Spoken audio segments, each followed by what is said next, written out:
할렐루야. 사랑하는 우리 청도한인교회 성도님들, 지난 한 주간 하나님 은혜 가운데 승리하며 또 은혜 가운데 잘 보내셨습니까? 오늘도 하나님을 예배하시는 우리 성도님들의 자리마다 우리 하나님의 임재와 영광이 경험되시는 그러한 복된 시간 되시기를 바랍니다. 자, 이제 6월 27일 주일 예배 우리 하나님 앞에 올려드리겠습니다. 다 함께 기도하시겠습니다. 구원하심이 보좌에 앉으신 우리 하나님과 어린 양에게 있도다. 그러므로 형제들아, 우리가 예수의 피를 힘입어 성소에 들어갈 담력을 얻었나니 참마음과 온전한 믿음으로 하나님께 나아가자. 하나님은 영이시니 예배하는 자가 영과 진리로 예배할지니라. 아멘. 다 함께 사도신경 하심으로 우리의 신앙을 고백하겠습니다. 나는 전능하신 아버지 하나님, 천지의 창조주를 믿습니다. 나는 그의 유일하신 아들, 우리 주 예수 그리스도를 믿습니다. 그는 성령으로 잉태되어 동정녀 마리아에게서 나시고 본디오 빌라도에게 고난을 받아 십자가에 못 박혀 죽으시고 장사된 지 사흘 만에 죽은 자 가운데서 다시 살아나셨으며 하늘에 오르시어 전능하신 아버지 하나님 우편에 앉아 계시다가 거기로부터 살아있는 자와 죽은 자를 심판하러 오십니다. 나는 성령을 믿으며 거룩한 공교회와 성도의 교제와 죄를 용서받는 것과 몸의 부활과 영생을 믿습니다. 아멘. 다 함께 찬양하시겠습니다.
주의 보혈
주를 찬양하며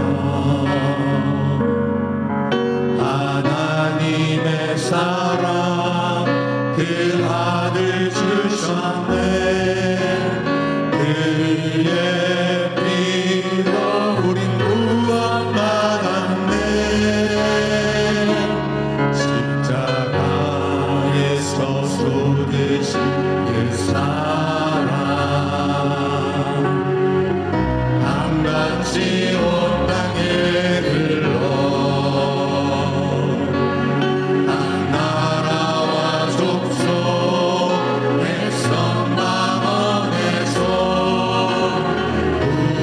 구원과 거짓 경배드리네.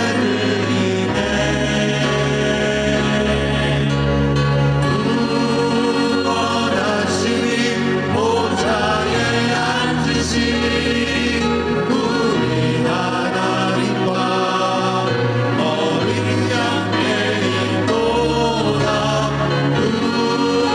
구원하시니 보좌에 앉으신 우리 하나님과 어린 양께 있도다. 구원하시니 보좌에 앉으신 우리 하나님과 어린 양께 있도다. 구원하시니 보좌에 앉으신 우리 하나님과 어린 양께 있도다.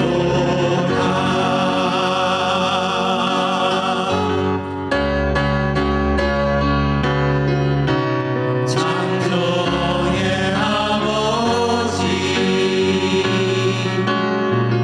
그 섭리 보이사 택하신 세대 일으키며 이 땅을 고치소서. 주의 크신 능력 만물이 사모하니 성령의 길을 부어주사 이 시간이 나소서. 주여 광명이 임하사 열방 향해 힘이 비추소서. 주의 얼굴 구할 때 주의 향기 머무소서.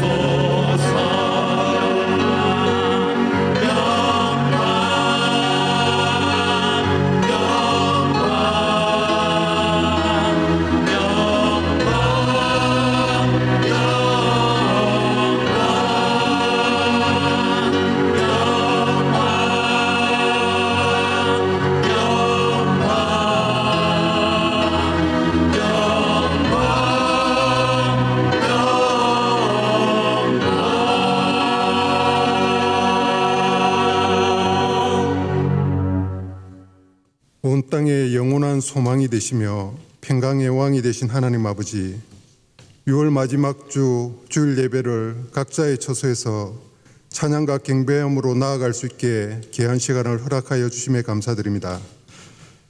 지난 한 주간의 여러 가지 걱정과 근심으로 인해 갈급한 저희들의 마음을 주님께서 어루만져 주시고 인도하여 주심에 감사드립니다. 또한 주신 사명을 망각하고 세상 사람들과 전혀 다를 바가 없는 삶을 살아온 모습 그대로 가지고 이 시간 나와 회개하오니 용서하여 주옵소서. 저희가 진정으로 사모하는 것은 오직 부활하신 예수님뿐임을 다시 한번 고백하게 하옵소서. 이 예배를 통해 살아계신 하나님 아버지를 만나는 기쁨 있게 하시고요, 예배와 찬양 중에 가시는 우리 주님을 경험하게 하여 주옵소서. 현재 저희들 공동체로 같이 모여서 예배 드리지 못하고 온라인으로 영상 예배를 드리고 있는데 이럴 때일수록 안일함과 나태함에 빠지지 않게 하시고 영적인 갈급함을 갖고 간절함으로 나아갈 수 있게 하옵소서. 다시금 예배당에 함께 모여 온 마음과 정성을 다해 감동의 예배를 드릴 수 있게 하시며 예배 가운데 하나님의 영광과 인자심이 충만함을 경험케 하여 주옵소서. 척박하고 메마른 이 땅에 29년 전에 저희 교회를 세워주시고 아버지의 뜻에 따라 부흥 성장시켜 주시며 믿음의 선배님들의 수고와 헌신을 통해 이때까지 교회의 사명을 감당하게 하심에 감사드립니다.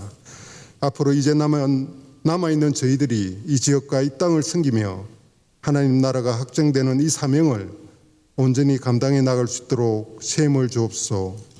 예배당 처소 이전을 위해 온 교인이 마음을 모아 기도하고 있습니다.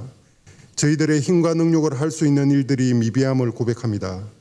하나님의 때 하나님의 방법으로 친히 인도하여 주시고 나아갈 길을 강건적으로 보여주시옵소서.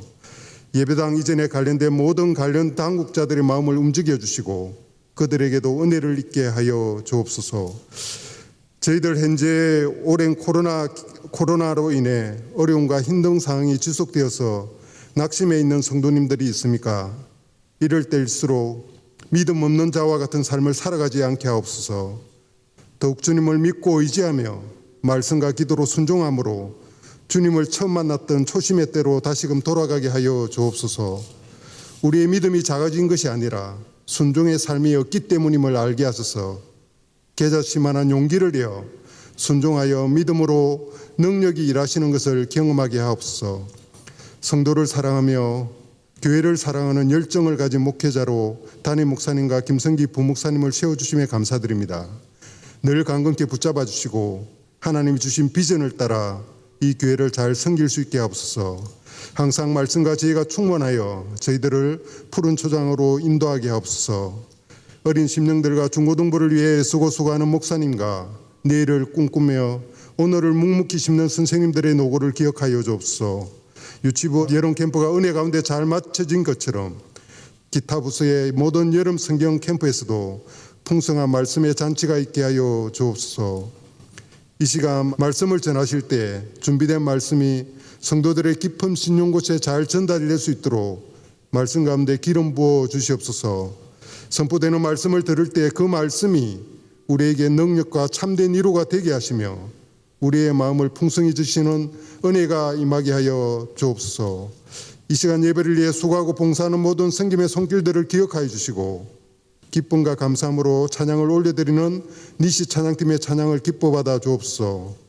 이 땅과 열방 가운데 사역하시는 선교사님들의 신변의 안전을 지켜주시고 영적으로 다운되지 않게 하시며 하시는 사역마다 귀한 열매들이 풍성히 나타나게 하시며 그들을 통하여 날로 믿는 자의 소가 더해지게 하여 주옵소서. 예배의 시종을 주님께 의탁하면서 믿음의 주여 온전케 하시는 거룩하신 예수님의 이름으로 기도드립니다. 아멘.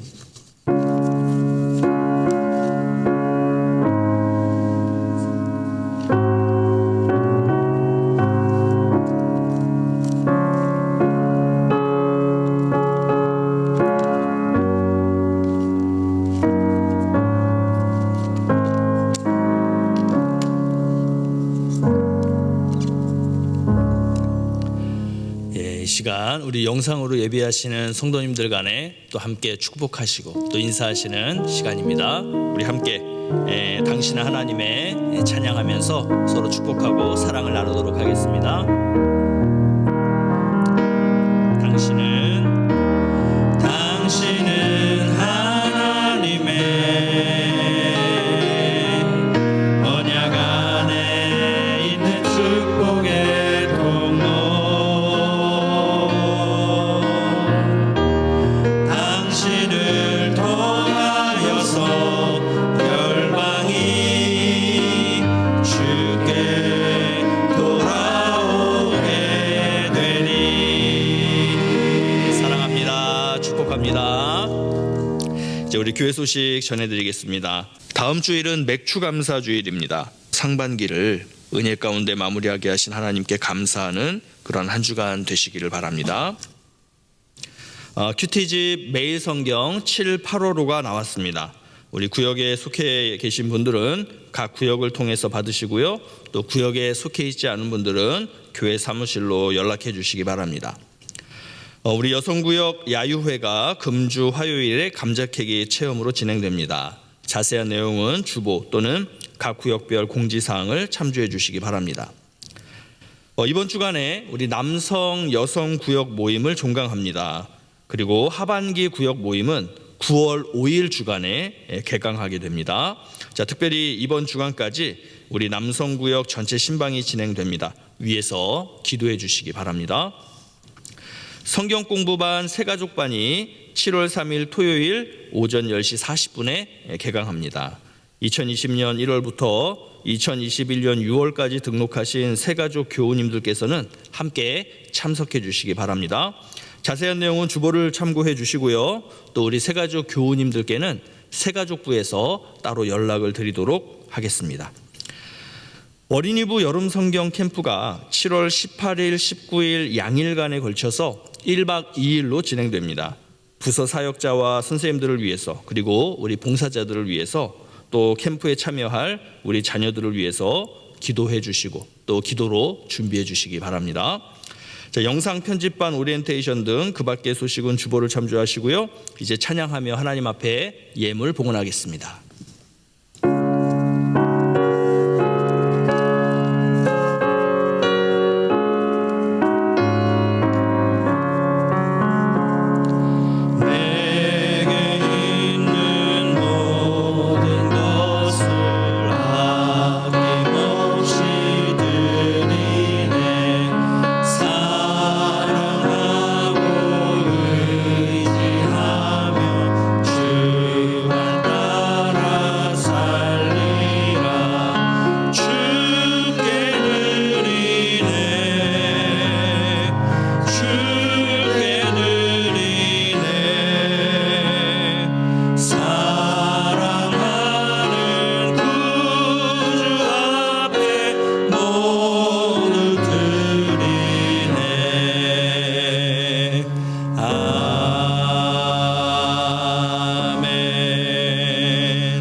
기도하겠습니다. 사랑과 은혜의 하나님, 복되고 아름다운 이 주일에 하나님을 예배하는 예배자로 우리를 불러주셔서 감사합니다. 나의 나됨이 하나님의 전적인 은혜인 것과 나의 모든 삶이 하나님께로부터 말미암았음을, 그리고 우리의 생명과 안전과 행복을 오직 우리 하나님만이 보장해 주심을 믿습니다. 이 믿음과 이 고백으로 이 시간 하나님의 것을 하나님의 것으로 구별하여 11조, 감사, 선교 등 다양한 형태로 드립니다.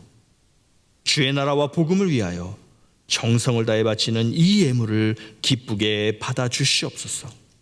하늘의 문을 여시고 풍성하고 충만한 은혜로 우리를 채우사 허락하신 그 하늘의 복과 은혜들을 이 땅 가운데 흘려보내는 복의 통로들이 되게 하여 주시옵소서. 인생의 광야길을 만나 힘든 여정을 걸어가고 있는 우리 성도들이 있습니다. 힘과 능력과 위로함을 주시사 오직 우리 하나님만 의지하며 하나님과만 동행하며 인내로서 승리하게 하여 주시옵소서.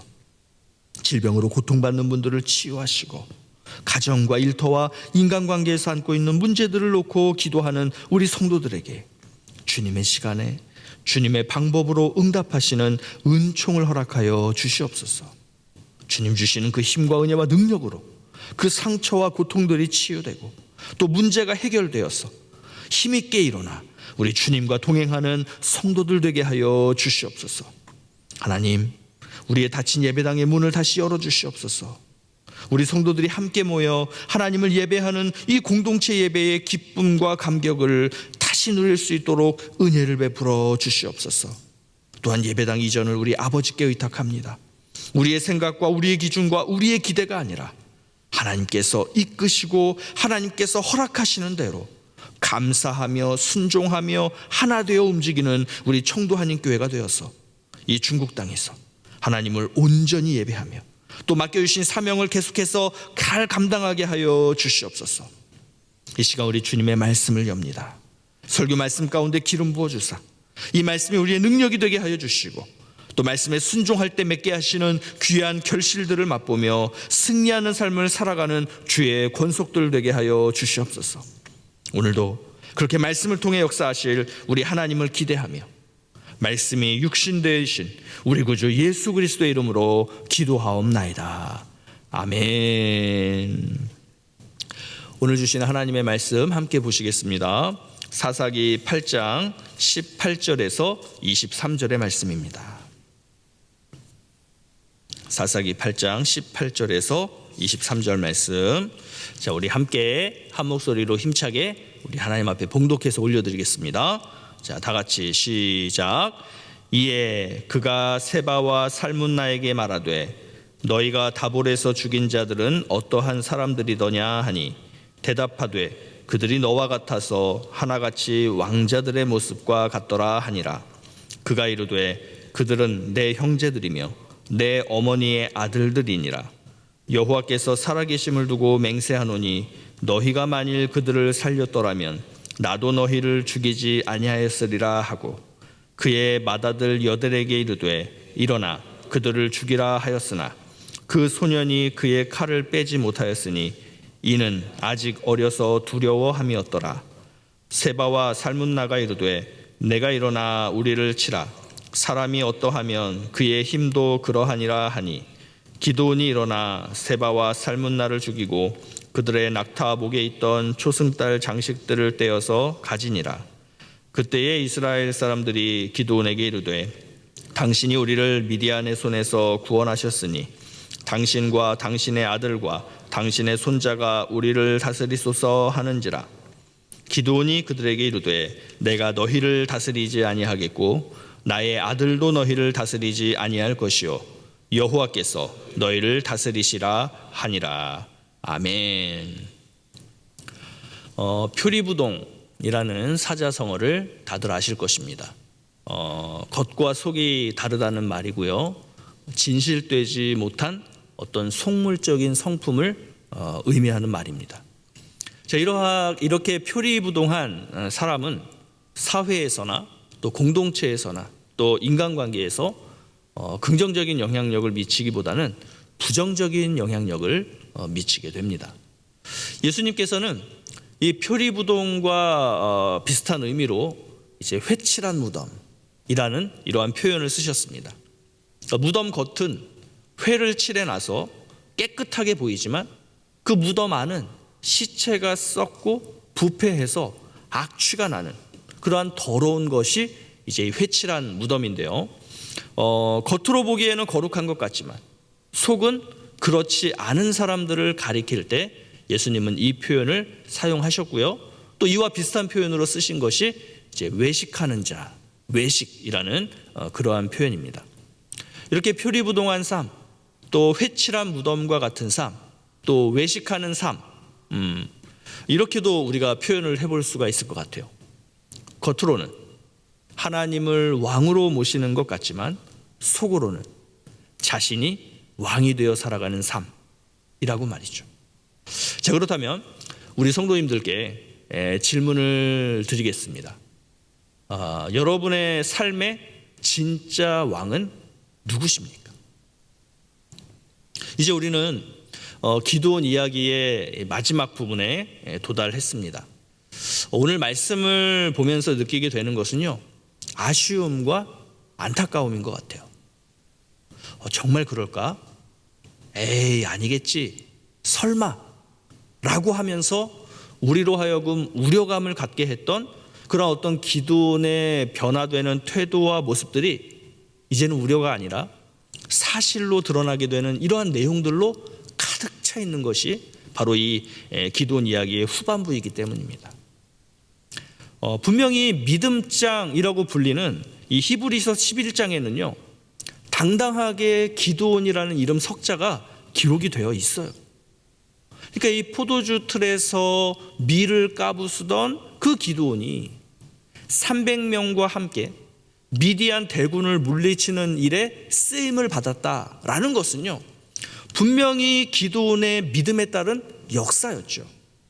그러니까 히브리서가 기록하고 있는 대로 연약한 가운데에서 강하게 된 그러한 믿음의 사람일 때도 있었던 기드온이지만 오늘 본문에 등장하는 기드온은요, 이제는 그러한 믿음의 모습과는 한참 멀어진 모습, 거기에 더해서 이제는 표리부동한 모습으로까지 변질되었다라는 것을 우리는 보게 될 것입니다. 자, 그런데 기드온의 이러한 표리부동한 모습은요, 기드온에게만 있는 문제가 아니고 오늘 우리 모두에게 있는 죄악된 습성이다라는 것을 먼저 인정을 하고, 그리고 나서 이제 오늘 본문을 함께 살펴본다면 굉장히 큰 유익과 은혜가 있을 줄로 믿습니다. 이스라엘을 구원하라고 세워진 기드온이 이스라엘 백성들인 숫곳과 분노엘 사람들을 죽인 후에 이제 미디안의 두 왕인 세바와 살문나를 이제 신문하는 장면이 나옵니다. 자, 기드온이 신문합니다. 너희가 다볼에서 죽인 자들은 어떠한 사람들이었더냐? 자, 그러자 이 세바와 살문나가 대답하죠. 그들이 너와 같아서 하나같이 왕자들의 모습과 같더라.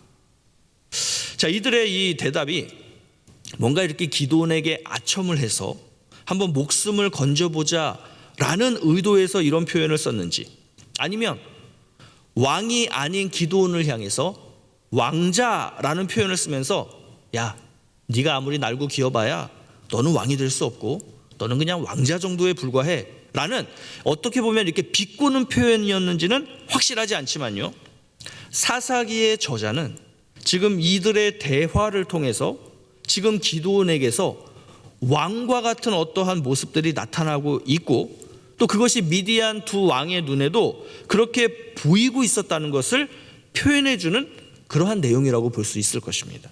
자, 그런데 이것보다 더 놀라운 정보가 기드온의 이어진 대답을 통해서 나타나게 됩니다. 자, 19절 말씀 같이 한번 보시겠습니다. 다 같이 19절 시작. 그가 이르되 그들은 내 형제들이며 내 어머니의 아들들이니라.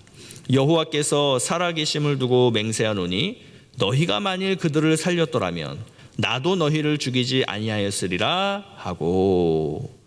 자, 여기서 내 형제들, 내 어머니의 아들들이라는 표현은요, 그냥 이스라엘 백성들, 이스라엘 형제들을 얘기하는 게 아니라 진짜 혈육, 자신의 친형제, 또 자신의 어머니의 아들들인 자기의 동생들을 얘기하는 것이에요. 그러니까 기드온이 이 배고픔과 피곤함에 지쳐 있었던 그 300명을 데리고 이 미디안 잔당들을 끝까지 추격한 이유가 하나님께서 주신 사명 때문이 아니라, 또 이스라엘을 구원하기 위함이 아니라 무엇 때문이다 라고 이야기하고 있는 것입니까? 개인적인 복수 때문이라는 거예요. 물론 이스라엘을 구원하라는 하나님의 사명이 아예 기드온 가운데 없었던 것은 아닐 거예요. 자, 그런데 하나님께서 맡기신 그 사명과 또 그 사명을 이루도록 하나님께서 부어주신 힘, 능력, 그리고 사람들을 지금 어디에 쓰고 있다는 겁니까? 너희가 만일 그들을 살렸더라면 나도 너희를 죽이지 않았을 텐데.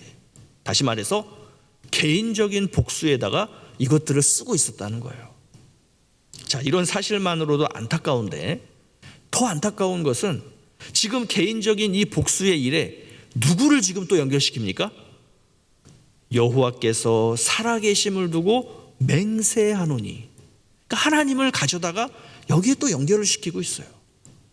자신의 개인적인 복수 역시 하나님의 일이다라고 포장을 하고 있는 것입니다. 여러분, 이런 안타까운 일들이 우리 삶에서도 종종 벌어지지 않습니까? 평상시에는 내 마음대로 내 뜻대로 생각하고 결정하고 추진해요.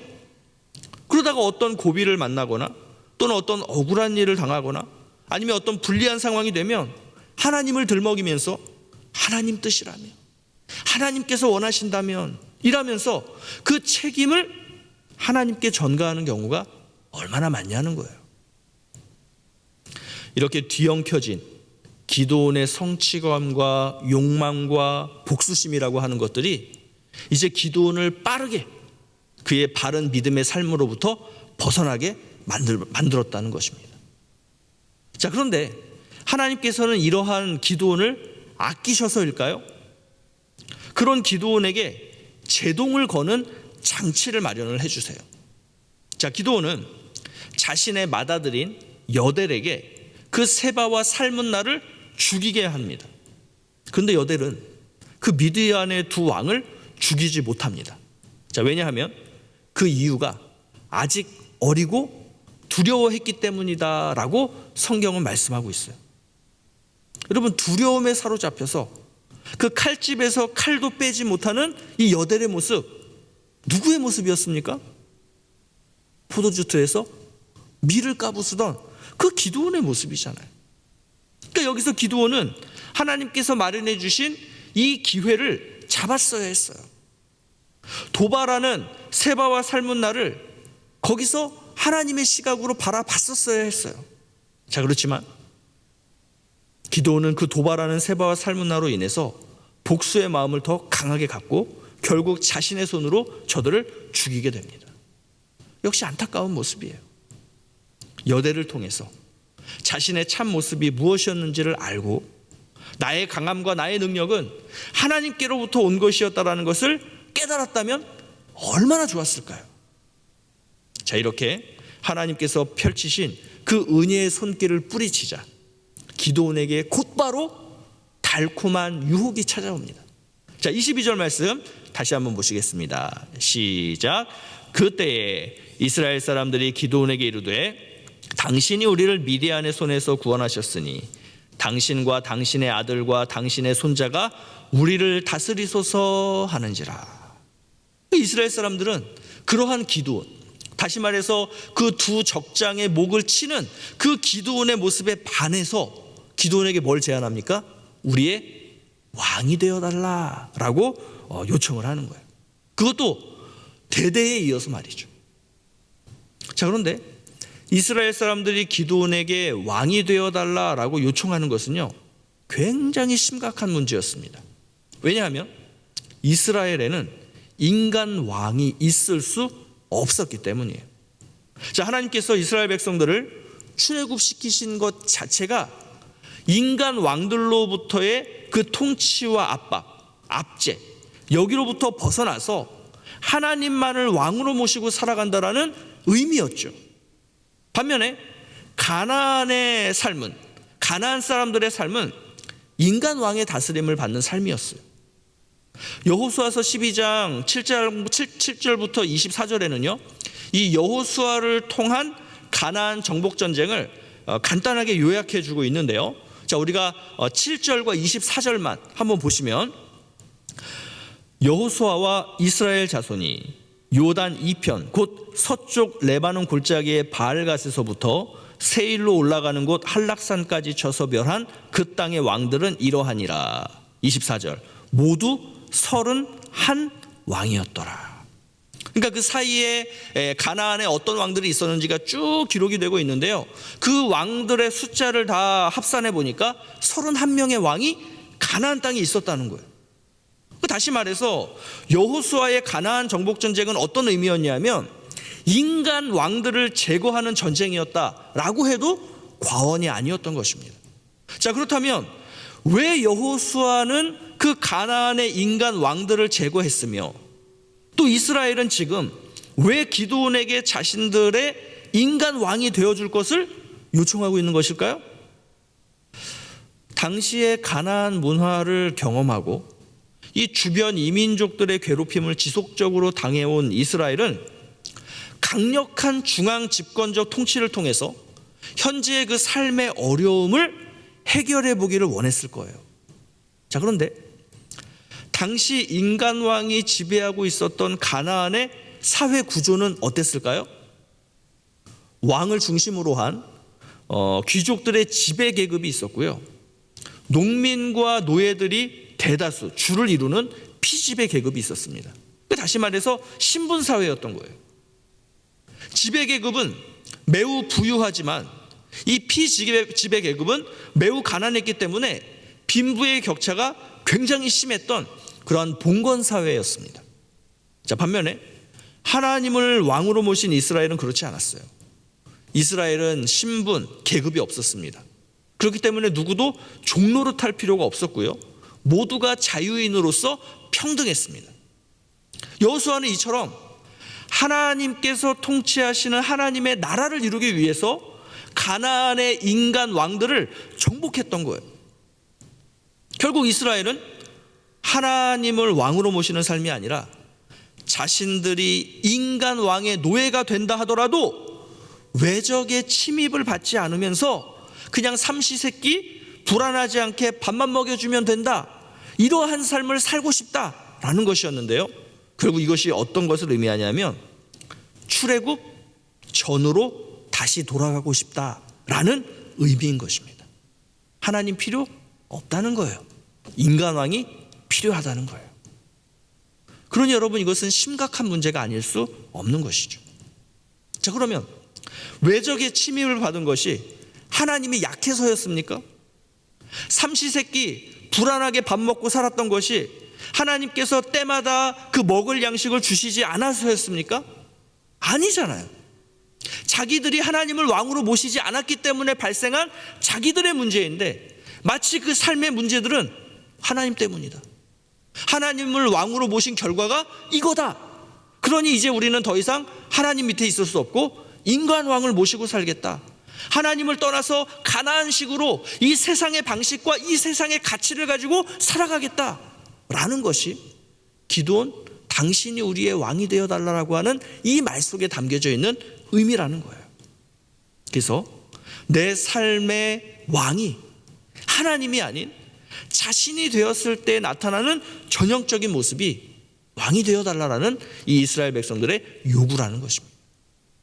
자, 그러면 이러한 이스라엘 백성들의 요구에 대한 기드온의 대답은 무엇이었을까요? 자, 23절 한번 보시겠습니다. 23절 다 같이 시작. 기드온이 그들에게 이르되 내가 너희를 다스리지 아니하겠고 나의 아들도 너희를 다스리지 아니할 것이요 여호와께서 너희를 다스리시리라 하니라. 자, 여러분은 이 기드온의 이 대답을 어떻게 생각하십니까? 신학적으로 보면요, 정답 중에 정답이에요. 자, 그런데 적용적으로 보면 정답이 아닐 수 있어요. 왜 그럴까요? 기드온은 지금 백성들의 생각과 행동을 교정해 주려고 이 대답을 한 게 아니라는 거예요. 여호와께서 너희를 다스리시리라 라는 말은 현재 이스라엘 백성들에겐 부족한 표현이었다는 것입니다. 여러분, 지금 왜 백성들이 기드온 당신이 우리를 다스려 주십시오라고 요구하고 있는 거예요? 전쟁에서 기드온이 공을 세웠기 때문이에요. 기드온은 이미 이 일로 인해서 에브라임 지파와 다툰 적도 있었죠. 자, 그러면 전쟁에서 기드온이 세운 공이 뭡니까? 솔직히 하나님이 다 하셨잖아요. 기드온이 한 것이라고는 그 하나님의 전쟁을 자신의 전쟁으로 바꾼 것, 또 복수심에 불타서 그 미디안의 두 왕과 남은 15,000명을 끝까지 추격해서 죽인 거, 이거밖에 없잖아요. 기드온이 미디안의 남은 잔당을 소탕한 것 그 자체가 문제라는 의미가 아니에요. 문제는 그 부분을 자신의 치적과 자신의 공적으로 지금 챙겼다는 거예요. 그거를 이 이스라엘 사람들이 보았기 때문에 그 기드온에게 당신이 우리의 왕이 된다면 우리는 만족하겠다라고 이야기를 하고 있는 거죠. 자, 그러면 이들의 이러한 요구에 정답을 얘기한다면 그 정답이 뭘까요? 자, 이게 정답이 될 것 같습니다. 여호와께서 너희를 다스릴 것이다.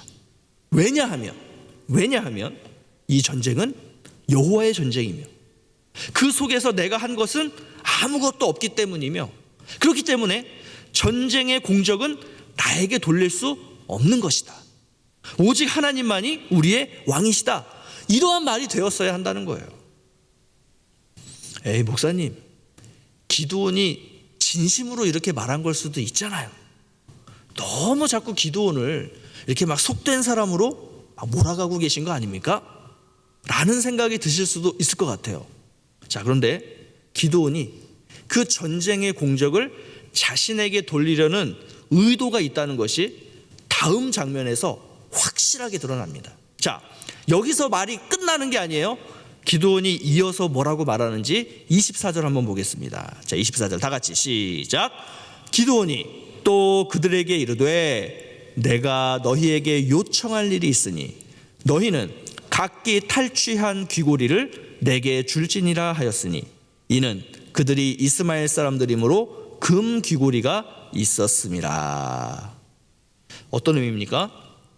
당신들이 나의 공적을 인정한다면, 다시 말해서 당신들이 정말로 나를 왕이라고 생각한다면, 그러면 내가 당신들을 다스리지는 않겠지만 당신들이 가지고 있는 그 금 귀고리를 나에게 달라라는 거예요. 자, 근데 여러분, 백성들로부터 이러한 금 귀고리와 같은 선물을 요구하고 그것을 받는다는 것은 어떤 의미냐면 왕이 백성들에게 순종을 요구하는 하나의 모습이에요. 그러니까 자신은 왕의 자질이 없다라는 것을 알았기 때문인지, 아니면 내가 어떻게 그렇게까지 막 나가는 죄악을 범할 수 있어? 그럴 수는 없지. 그래서 이렇게 이야기했는지는 모르겠지만 왕이 되기는 거절을 해요. 반면에 왕들만이 백성에게 요구할 수 있는 그 선물을 요구함으로써 백성들에게 자신을 왕으로 대접해 줄 것을 정식적으로 요구했다는 거예요. 자, 그리고 그 요구의 결과 금 1700세겔을 거두어 드립니다. 이것은 지금의 무게로 따지면 약 20kg 정도 되는 어마어마한 무게예요. 이것을 지금 기드온은 백성들로부터 왕의 선물로 받은 거예요. 그리고 이만큼의 금을 소유할 수 있는 당시의 사람들은 누구였냐면 왕들이었다는 거예요. 자, 기드온이 또 스스로를 왕의 위치에 올려놓는 모습들이 또 있어요. 자, 민족과 민족 간의 전쟁에서 이제 승자가 이 패자의 전리품들을 이제 수거를 할 때 상대편 왕의 전리품은 누가 수거를 하냐면 그 상대편 쪽의 왕이 수거를 하는 거예요. 자, 그런데 20절에 보니까 기드온은 그 미디안 왕들의 낙타 목에 걸려있던 초승달 모양의 장식을 기드온이 가져가요. 또 26절에 보니까 그 왕들이 입었던 자주색 옷과 또 그 낙타 목에 걸려있었던 사슬도 누가 가져갑니까? 기드온이 가져가요. 그러니 지금 기드온은 자신을 뭘로 지금 놓고 있냐면 왕으로 놓고 있는 거예요. 그러니 기드온의 이런 모습들 하나하나가 이렇게 드러나기 시작하면서 굉장히 우리는 이제 황당하게 느껴지는 것이죠. 근데 여러분, 기드온의 이러한 황당한 모습이 얼마든지 오늘 우리에게 있을 수 있다는 것입니다. 하나님의 은혜로 주어진 물질, 지위, 명성, 인기를 어느 순간 내 주머니 속에 슬그머니 집어넣는 거예요. 그러면서 말로는 하나님의 것이다라고 이야기하지만 실제 삶에서는 철저히 내 것이라고 생각하고 내 것이라고 여기고 살아가는 거예요. 여러분, 전형적인 내가 왕이 되어버린 그러한 표리부동한 모습이라는 거예요. 자, 기드온은 그렇게 받은 금으로 에봇이라는 것을 만듭니다. 에봇이 뭐냐 하면요, 대제사장이 입었던 옷이었어요. 대제사장은 이러한 에봇을 입고 하나님의 뜻이 어디에 있는 줄을 물을 때 에봇을 사용했습니다. 이 말은 에봇이라는 것은 이스라엘 내에 단 한 개만 존재해야 한다는 것을 의미하는 거예요. 왜냐하면 이스라엘의 대제사장은 한 명뿐이기 때문입니다. 그런데 기드온이 또 하나의 에봇을 만들었다는 거예요. 자, 그 의미가 뭔지, 에봇을 기드온이 왜 만들었는지 명확한 이유를 성경은 설명하고 있지는 않습니다. 자, 그렇지만 결과적으로 이 기드온이 만든 에봇이 결국 기드온과 그 집의 올무가 되었다라고 성경은 말씀하고 있어요. 또 이 에봇을 온 이스라엘이 음란하게 위했다. 다시 말해서 에봇으로 뭘 했냐면 우상 숭배를 했다는 거예요. 여러분, 이 장면은 정확하게 어떤 내용하고 겹치냐 하면 출애굽 때 아론이 이스라엘 백성들의 요구에 따라서 금송아지를 만들었습니다. 그리고 그 금송아지를 우리가 섬기는 하나님, 너희들이 섬기는 하나님이다라고 했던 그 장면하고 정확하게 겹치는 거예요. 자, 우리 출애굽기 32장 말씀을 잠깐만 보시면 우리 같이 함께 읽겠습니다. 시작. 백성이 모세가 산에서 내려옴이 더딤을 보고 모여 백성이 아론에게 이르러 말하되 일어나라, 우리를 위하여 우리를 인도할 신을 만들라. 이 모세 곧 우리를 애굽 땅에서 인도하여 낸 사람은 어찌 되었는지 알지 못함이니라. 아론이 그들에게 이르되 너희의 아내와 자녀의 귀에서 금고리를 빼어 내게로 가져오라. 모든 백성이 그 귀에서 금고리를 빼어 아론에게로 가져가매 아론이 그들의 손에서 금고리를 받아 부어서 조각칼로 새겨 송아지 형상을 만드니 그들이 말하되 이스라엘아, 이는 너희를 애굽 땅에서 인도하여 낸 너희의 신이로다 하는지라. 자, 여러분, 이 사건으로 인해서 어떤 일이 벌어지게 되냐면요, 하나님께서 모세 한 사람만 남기고 이 모든 이스라엘 백성들을 내가 다 죽여버리겠다, 이렇게 말씀을 하실 정도로 심각한 문제였어요. 또 모세는 그런 하나님을 진정시키고 말립니다. 하나님 어떻게 또 다 죽입니까? 근데 모세가 내려와서 보니까 가관이 아니거든요. 자, 그래서 너무 화가 난 나머지 하나님으로부터 받은 그 증거 돌판을 집어 던져서 깨 부숴버립니다. 아니, 하나님의 말씀이 무슨 필요가 있냐는 거예요. 지금 너희들이 살아가는 이 꼬라지를 보니까 이 하나님의 말씀 무슨 소용이 있냐는 거예요. 그래서 그것을 화가 난 나머지 부셔버려요. 그러면서 레위 지파를 동원을 해서 그 일에 가담했던 이스라엘 백성들 3,000명을 죽이게 합니다. 여러분, 금송아지와 에봇 단어만 바뀌었지 지금 기드온은 아론의 전처를 그대로 밟고 있다라고 해도 과언이 아닌 것이죠. 기드온은 이 에봇을 자기의 성읍 오브라에 두었다라고 성경은 말합니다. 자, 기드온 내용의 시작 때 이 오브라라는 것을 성경은 어떻게 표현했냐면 기드온의 아버지인 요아스의 성읍, 이렇게 기록하고 있어요. 요아스의 성읍 오브라. 그런데 지금은 그 성읍이 누구의 성읍이 되어 있습니까? 기드온의 성읍이 되어 있어요. 어떤 의미겠어요? 지금 모든 것이 기드온의 발 아래 놓이게 되었다라는 그러한 의미인 것입니다. 자, 그리고 그곳에 에봇을 놓았다. 이것은요, 이전에 기드온이 바알 제단을 허물고 하나님을 제사하도록 이렇게 만들었지 않습니까?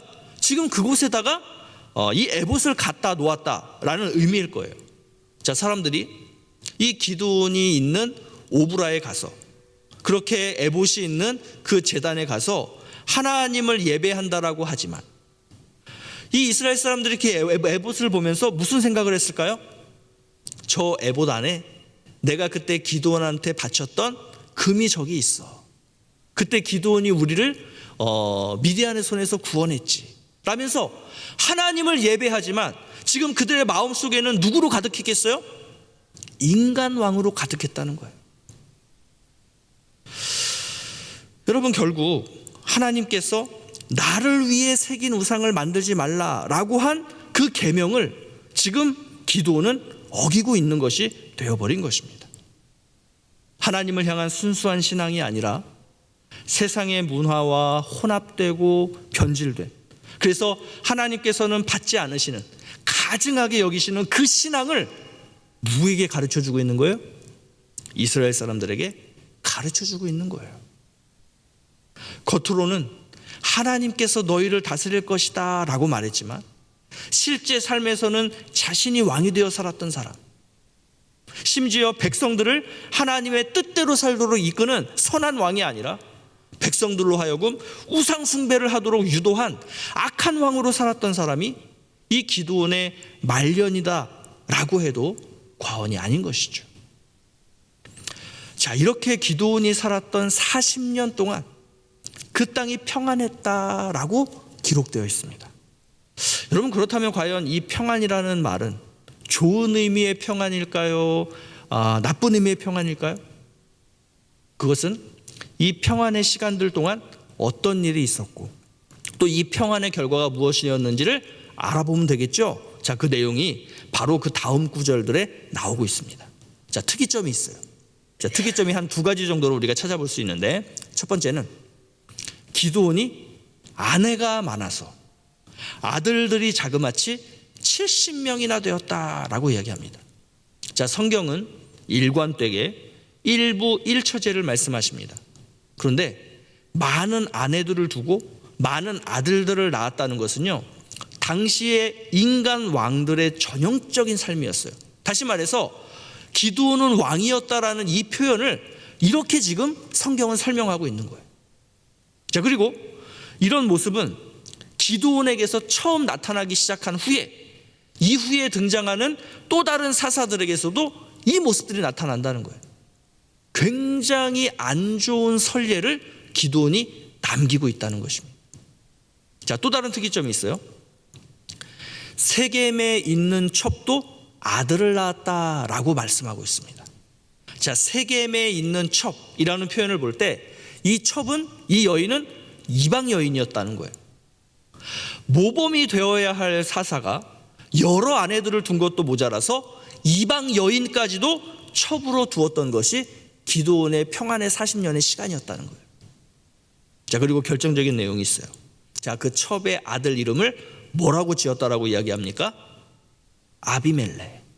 자, 이 아비멜렉의 이야기가 9장의 이야기예요. 자, 이 아비멜렉이라는 이름의 뜻이 뭐냐면요, 내 아버지는 왕이다라는 의미를 가지고 있습니다. 자, 그러면 아비멜렉의 아버지가 누구예요? 기드온이잖아요. 결국 기드온은 자기 아들의 이름에 자기의 그 욕망을 담아서 아비멜렉, 너의 아버지는 왕이야, 즉 내가 왕이야 라는 이 표현을 했다라고 볼 수 있는 것이죠. 자, 이러한 기드온의 삶을 40년 동안 지켜본 이스라엘 사람들, 기드온이 죽은 후에 어떻게 되었을까요? 안 봐도 뻔하죠? 다시 바알을 숭배하게 됩니다. 즉 40년 동안의 평안이 가져다 준 결과가 뭐냐? 바알 숭배였다는 거예요. 결국 구원의 하나님을 기억하지 않게 되었다는 의미입니다. 여러분, 이 40년의 평안, 좋은 평안이었을까요? 나쁜 평안이었을까요? 우리 성도님들이 판단해 보시기 바랍니다. 이것은 하나님을 자신들의 삶에서 완전히 지워버리고 바알만을 섬겼다, 여러분, 이런 의미가 아니에요. 종교적, 형식적으로는 하나님을 찾았지만 실제 삶에서는 하나님 중심의 삶을 살지 않았다는 것을 의미하는 거예요. 다시 말해서 하나님이라는 존재는 종교적 영역에 가둬버리고 실제적인 자신들의 삶을 바알 숭배로서 살았다는 것, 여러분, 이게 바로 성경이 말씀하고 있는 이스라엘의 우상 숭배인 것입니다. 이렇게 볼 때 40년이라는 평안은 패역한 기드온이나 패역한 이스라엘과는 상관없이 하나님께서 기드온과 이스라엘에게 거저 주시는 은혜로서의 평안이었음은 분명해요. 그렇지만 기드온과 이스라엘에게는 그런 하나님의 은혜에 대한 감사와 또 하나님에 대한 기억, 이런 것과는 관계없이 그 40년의 시간들을 자신의 삶을 살지었는데, 자신들의 욕심들을 성취하는 데 집중했던 때가 하나님이 은혜로 주신 40년의 시간들이었다는 거예요. 하나님을 이용해서 이 땅의 가치들을 늘렸던 때였다는 것입니다. 은혜를 은혜로 받을 줄 모르는 사람들, 순결한 하나님의 은혜를 저급한 세상의 가치들과 맞바꾸려는 사람들, 이들이 바로 내 삶의 왕을 나로 여기고 사는 사람들의 모습이라는 거예요. 이제 말씀을 정리하겠습니다. 기드온은 하나님의 은혜로 불과 300명이라는 이 병사들만을 데리고 13만 5천이라는 미디안 연합군을 물리쳤습니다. 놀라운 하나님의 은혜를 자신의 인생 속에서 경험을 한 거예요. 이 일은 분명히 하나님께서 기드온을 통해 행하신 하나님의 역사였습니다. 그런데 하나님은 사람들의 눈에 보이지 않죠. 반면에 그 일을 하는데 쓰임받은 기드온은 사람들의 눈에 보이지요. 여기서 착시 현상이 나타납니다. 사람들은 하나님이 아닌 눈에 보이는 기드온에게 열광하게 되고요, 또 기드온 본인도 그렇게 눈에 보이는 사람들의 반응 때문에 이 일이, 이 역사가 내 힘과 내 능력 때문에 이루어진 부분이 그래도 조금은 있다라는 이 착각을 하게 된다는 것입니다. 여러분, 이때가 내 삶의 왕이 하나님인지 아니면 나인지로 갈라지게 되는 중요한 순간이 되는 것입니다. 여기서 기드온은 부와 권력과 인기의 영합해서 하나님이 받으셔야 할 그 영광을 자신이 누리기로 결정한 거예요. 쉽게 말해서 하나님은 종교적인 영역 속에 가둬두고 실제 삶은 자기 마음대로 자기가 왕이 되어서 살았다는 것입니다. 여러분, 이처럼 우리는요, 조금만 마음을 먹으면 얼마든지 너무나 쉽게 권력과 인기와 명예와 부를 하나님으로부터 가로챌 수 있다는 것입니다. 그 모든 것이 내 것이 된 것 같은 착각 속에서 인생을 살아갈 수 있다는 거예요. 또 그런 인생을 살면서 아주 그 조금을 떼어서 하나님께 감사하다라는 명목으로 드린다면 여러분, 과연 하나님께서 그것을 기뻐하실까요? 제가 친한 친구와 1억씩을 공동 투자를 해서 동업을 합니다. 그리고 그 친구의 1억을 제가 가로채버립니다. 자, 그런 후에 그 친구에게, 야, 친구야, 너무 고마워. 그러면서 그 친구에게 1,000만 원을 떼서 줍니다. 여러분, 그 친구가 고마워할까요? 오늘 내 삶의 왕은 누구입니까? 눈에 보이지 않으시지만 살아계신 하나님이십니까? 아니면 눈에 보이는 나입니까? 하나님을 왕으로 모신다고 해서 나에게 있는 것들이 다 사라질까요? 오히려 하나님을 왕으로 모실 때 나에게 있는 것들이 의미 있는 것들이 됩니다. 나에게 있는 것들이 왕이신 하나님의 뜻에 따라 사용되게 되면 영혼을 살리고 하나님의 나라를 세우며 이 땅을 회복시키게 되기 때문이에요. 반면에 내가 왕이 되어 산다면 나에게 있는 것들은 나를 망치고 사람들을 망치고 세상을 망치게 되는 것입니다. 그리고 그에 대한 책임은 분명히 내가 지게 될 것입니다. 아무쪼록 이 기도원의 좋은 믿음은 우리가 담되 그렇지 못한 부분은 반면교사로 삼아서 하나님을 내 삶의 왕으로 모시는 삶을 사는 우리 모두가 될 수 있기를 간절히 원합니다. 그래서 나뿐만이 아니라 이 이웃과 세상을 구원하는데 올바르게 쓰임받을 수 있는 그러한 저와 여러분이 되시기를 예수 그리스도의 이름으로 축복합니다.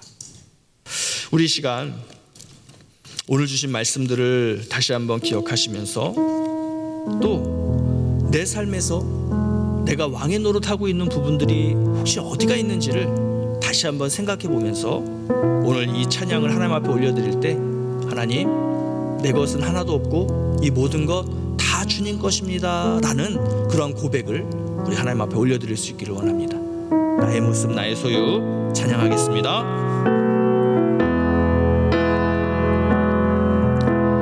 나의 모습 나의 소유 주님 앞에 모두 드립니다.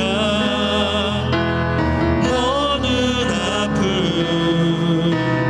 모든 기쁨 내 모든 눈물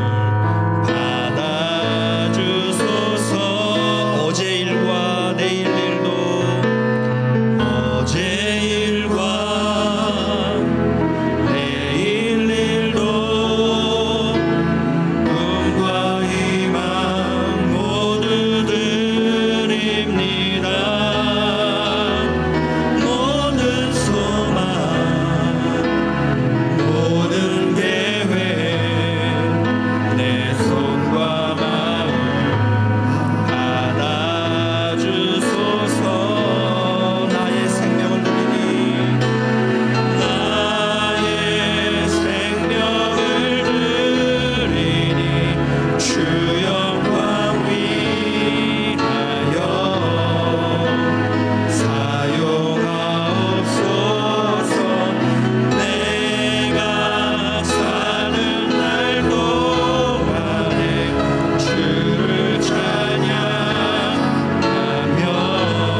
기도했으면 좋겠습니다. 지금 내 삶에서 내가 왕노릇하고 있는 영역은 어디입니까? 가정, 직장, 학교, 그 중에 어디입니까? 또 물질, 지위, 권력, 명예, 인기, 어디에 내가 왕노릇하고 있습니까? 전적으로 하나님을 왕으로 인정하지 않는 나의 모습들을 아뢰며 우리가 이 시간 회개할 수 있기를 원합니다. 그리고 주님께 이제는 내 보좌를 내어드리겠다라고 결단하기를 원합니다. 특별히 하나님의 영광을 가로채려는 그 유혹의 중심에 있는 부류가 바로 저와 같은 목사들입니다. 저를 위해서 기도해 주십시오. 하나님의 영광을 가로채는 자가 아니라 하나님의 영광을 드러내어서 우리 성도님들에게 보여줄 수 있는 그러한 청지기가 될 수 있도록 저를 위해서 기도해 주십시오. 우리가 이렇게 나의 모습 또 저를 위한 모습들을 생각하면서 우리가 이 시간 하나님 앞에 함께 기도할 때 주여 한번 간절히 부르짖고 기도하도록 하겠습니다. 기도합니다. 주여, 아버지 하나님, 아버지 하나님, 내 삶에서 왕노릇했던 우리의 이 가혹하고 하나님 정말로 아버지 하나님 부패한 모습들을 불쌍히 여겨주시옵소서. 아버지 하나님, 말로는, 입으로는, 겉으로는 하나님이 나의 왕이십니다, 나의 모든 것은 다 하나님 것입니다 라고 이야기하지만 실질적으로 우리의 삶의 모습들을 볼 때 아버지 하나님, 그것은 하나님의 것이 아니라 철저히 내 것으로 여기고 사는 것이, 이 내 삶의 왕은 바로 나라는 것으로 여기고 사는 것이 하나님 우리의 모습이었음을 고백합니다. 용서하여 주시옵소서. 하나님, 그러면서 11조 얼마를 드리면서, 감사헌금 얼마를 드리면서, 주일헌금 얼마를 드리면서 내가 마치 하나님을 나의 왕으로 모시고 사는 것처럼, 그리고 이 모든 것은 하나님 것이다라고 이런 아버지 하나님 거짓된 그런 모습으로 살았던 우리들의 태도와 우리들의 삶의 모습들을 불쌍히 여겨주시고, 하나님 이제는 하나님 내 보좌에서 내가 내려오고 그 보좌를 우리 하나님 앞에 드리겠사오니 하나님 나의 보좌에 좌정하시사 나의 왕이 되어 주시옵소서.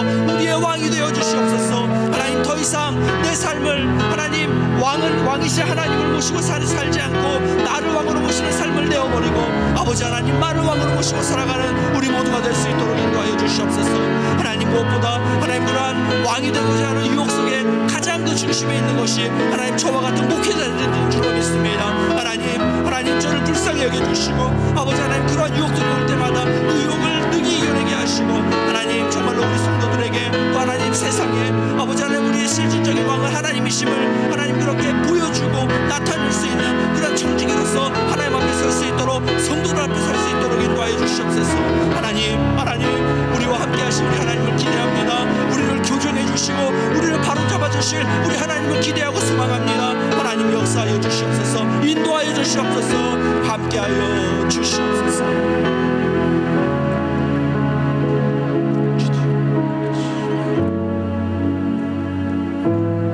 하나님 아버지, 우리가 말로는 마치 입버릇처럼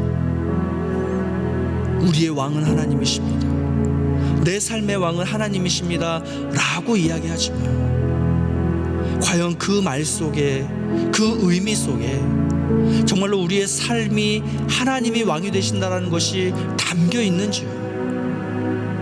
말로는 그렇게 이야기하면서 우리의 실제적인 삶 속에서는 내가 왕이 되어 살아갔던 것, 그것이 바로 기도원의 모습이자 오늘 우리들의 모습임을 하나님 앞에 아뢰며 이 시간 회개하오니 주여 우리들을 용서하여 주시옵소서.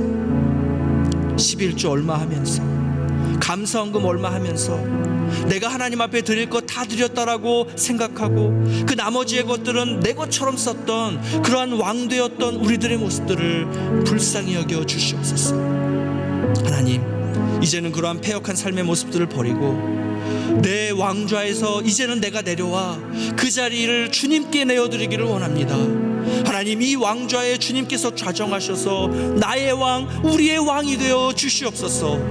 하나님, 그럴 때 우리의 삶은 의미가 있고 나에게 주어진 이 물질과 인기와 명예와 지위는 하나님 세상을 살리고 나를 살리고 이웃들을 살리는 그러한 거룩한 곳에 사용되게 될 줄로 믿습니다. 하나님, 그렇게 우리를 사용하여 주시옵소서. 그렇게 우리를 세워 주시옵소서. 왕이신 하나님, 우리의 왕이 되어 주시옵소서. 이제는 우리 구주 예수 그리스도의 은혜와 하나님 아버지의 그 크신 사랑과 성령 하나님의 깨닫게 하시고 적용케 하시는 그 놀라운 은총이 이제 내가 나의 왕좌에서 내려와 그 왕좌에 우리 하나님을 앉게 하겠다라고 결단하며 다짐하는 주의 거룩한 성도들 위해, 저들의 삶의 현장 위에, 그리고 우리 청도 한인 교회 위에 이제로부터 영원토록 함께 있을지어다. 아멘.